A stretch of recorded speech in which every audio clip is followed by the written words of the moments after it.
निवेश के पारंपरिक और सुरक्षित विकल्पों में बैंक एफडी का नाम हमेशा से सबसे ऊपर रहा है।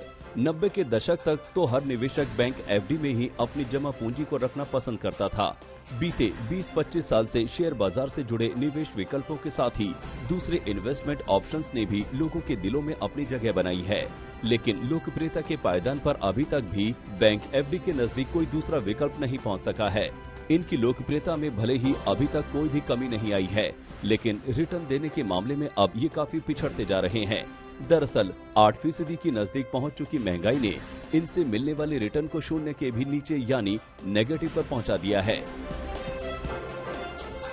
एसबीआई के एफडी रेट्स पर नजर डालें तो 6 महीने की एफडी पर 4.40%, 1 से 3 साल की एफडी पर 5.10%, 3 से 5 साल की एफडी पर 5.30% और 5 से 10 साल की एफडी पर 5.40% ब्याज मिल रहा है।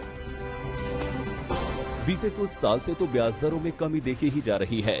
साथ ही आने वाले महीनों में भी आरबीआई के रेपो रेट बढ़ाने के बावजूद इनके रेट में खास तेजी आने की उम्मीद नहीं है।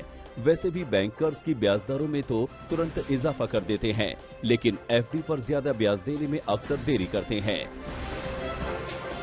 एसबीआई ने लोन रेट को 20 बेसिस पॉइंट्स बढ़ाने के बावजूद 2 करोड़ से कम कीमत की एफडी के लिए ब्याज नहीं बढ़ाया है। आईसीआईसीआई बैंक ने एफडी रेट्स को 20 बेसिस पॉइंट्स बढ़ाया है, जबकि एमसीएलआर में 20 बेसिस पॉइंट्स का इजाफा किया है।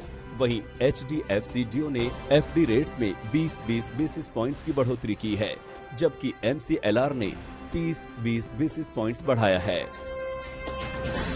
देश के इन 3 दिग्गज बैंकों के इन फैसलों से साफ जाहिर है कि एफडी की दरों में अभी बढ़ोतरी होने में देरी लगेगी।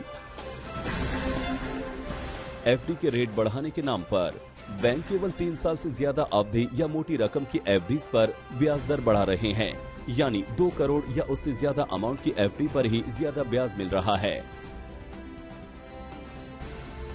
एफडी पर ब्याज न बढ़ाने की वजह है कि बैंकों के पास पहले ही भरपूर नकदी है। ऐसे ही मार्केट में भी लिक्विडिटी की कमी नहीं है, इसलिए बैंक ज्यादा एफडी करके अपनी लागत को बढ़ाना नहीं चाहते हैं। Fixed deposit rates might witness some kind of an increase, but yes, of course, again, much of it will depend upon the excess liquidity which is there in the system, and which again is a function of the kind of credit demand which will be seen going forward. इन सब हालातों के बीच ग्राहक को आने वाले दिनों में राहत मिल सकती है, जब आरबीआई धीरे धीरे करके रेपो रेट्स को 1.5% तक बढ़ा देगा। इससे एफडी की ब्याज दरों में इजाफा होने के साथ ही महंगाई को भी कंट्रोल किया जा सकेगा।